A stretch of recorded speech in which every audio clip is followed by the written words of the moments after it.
अरे बहुत बिंदास है वो। तो वो యా भी था and and then so CBIT Varma గారిని కలిశారు. వర్మ గారు sir correct I was getting distracted. కలిసి సార్ ఇట్లా I'm interested in acting sir how అది ఇది అంటే okay come to my office tomorrow అన్నారు కదా. నెక్స్ట్ డే ఆఫీస్కి వెళ్ళానండి. అనుకోకుండా ఆయన మాత్రం చెన్నై వెళ్ళారు ఆ టైంలో. సో ఆఫీస్లో ఎవరో ఒక అసిస్టెంట్ డైరెక్టర్ ఎవరో ఉన్నారు. ఆయన ఏంటి భయ్యా మరి ఇంత సన్నగా ఉన్నావు నువ్వు అన్నారు. లిటరలీ మళ్ళీ అదే క్వశ్చన్ అదే క్వశ్చన్ వచ్చింది. కొద్దిగా పెంచు బాడీ కొద్దిగా పెంచు, మరి ఇంత సన్నగా ఉన్నావు ఏంటి. ఆయన ఓ పని చేయొచ్చు, నువ్వు ఏం చేసావు ఇంజనీరింగ్ అయితే నువ్వు యూఎస్ వెళ్ళి యాక్టింగ్ నేర్చుకుని రావచ్చుగా, కొద్దిగా లావు కూడా అయి రావచ్చు. లిటరలీ దిస్ ఇస్ వాట్ ఈ సజెస్టెడ్. ఓకే అక్కడికి వెళ్తే ఫుడ్కి లావ్ అవుతారు. అంటే తనకి ఏమైనా ఐడియా ఉన్నట్టుంది ఆల్రెడీ.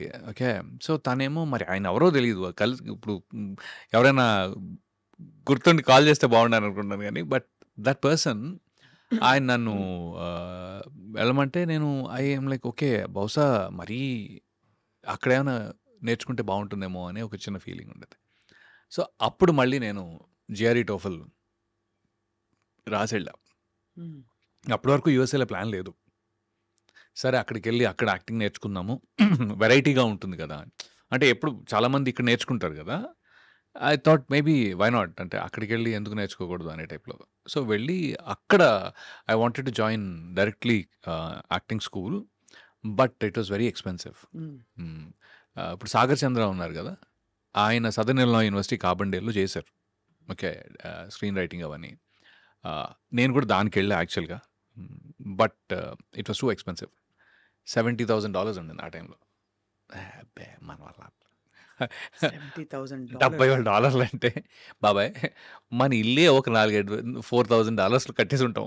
అంటే బేసిక్లీ అట్ దట్ టైం ఇల్లు ఒక 2-3 లక్షలు కట్టగలిగాం basically. That's it. That is our every earning, everything in it అనమాట. అలాంటిది ఒక $70,000 అంటే ఒక 22 లక్షలు. కష్టం బాబాయ్ అని చెప్పి నేను మళ్ళీ మాస్టర్స్ జాయిన్ అయిపోయా అక్కడ. మాస్టర్స్లో engineering, I mean maths and computers basically.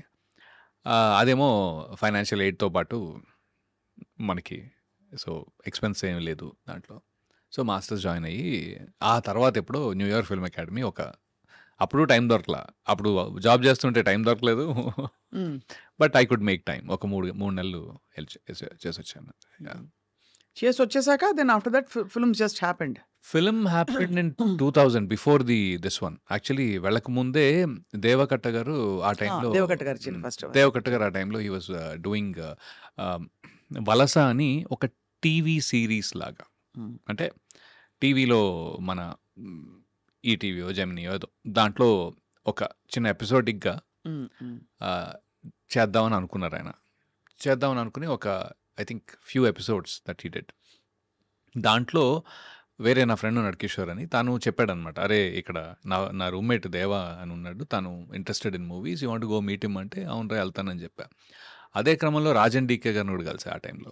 డీకేని ఎక్కువ కలవలేదు, రాజ్ని ఎక్కువ కలిసి ఆ టైంలో.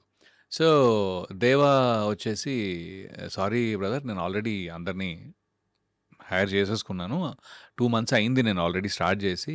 సో ఎవ్రీ వీకెండ్ ఆయన షూట్ చేసేవారు బేసిక్గా. నేనేమన్నానంటే సరే ఓకే అండి ఫైన్, నాకు ఒక చిన్న హెల్ప్ కావాలి, మీరు నన్ను ఆడిషన్ తీసుకోండి, అప్పుడు నాకు తెలుస్తుంది నేను అంటే అసలు నేను చేయగలనా లేదా, ఇదే నాకు this is how it is అనేది మీకు తెలుస్తుంది నేను చేయగలనా లేదో అంటే. సరే అయితే అని చెప్పి ఆయన లీడ్ క్యారెక్టర్కి ఆడిషన్ తీసుకున్నారు. And he was very happy. అరే నాకు తెలియదే, నువ్వు కొన్ని ముందు కొద్దిగా కనపడి ఉంటే.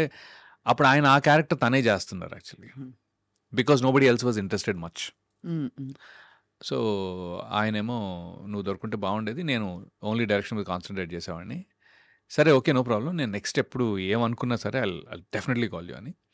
అండ్ ఆ తర్వాత నుంచి we're in touch for the next 3-4 years. అంటే ఎవ్రీ ఇయర్ ఒక 2 days అయినా నేను వెళ్ళి కలిసేవాడిని, డెట్రాయిట్ వెళ్ళి కలిసేవాడిని, లేకపోతే అలా ఒకటి ఫోన్ కాల్స్ ఇవి అవి. As a matter of fact నేను న్యూజెర్సీలో ఉన్నప్పుడు కూడా మన ఐ డ్రీమ్ క్యాడ్ వాసు ఉన్నారు కదా, he use to travel in the same train. అలా మీకు పరిచయం? అలా పరిచయం ఉంది. అప్పుడు ఆయన క్యాడ్ వాసు అనేవాళ్ళం. సో అలాగా, సో యా ఆ పరిచయం ఉంది. But anyway, so during that time, అదే టైంలో నేను న్యూయార్క్లో ఉన్నప్పుడు ఎన్వైఎఫ్ఐకి వెళ్ళడం, ఈ జాబ్ చేసుకోవడం, ఇవన్నీ చేసాం అనమాట.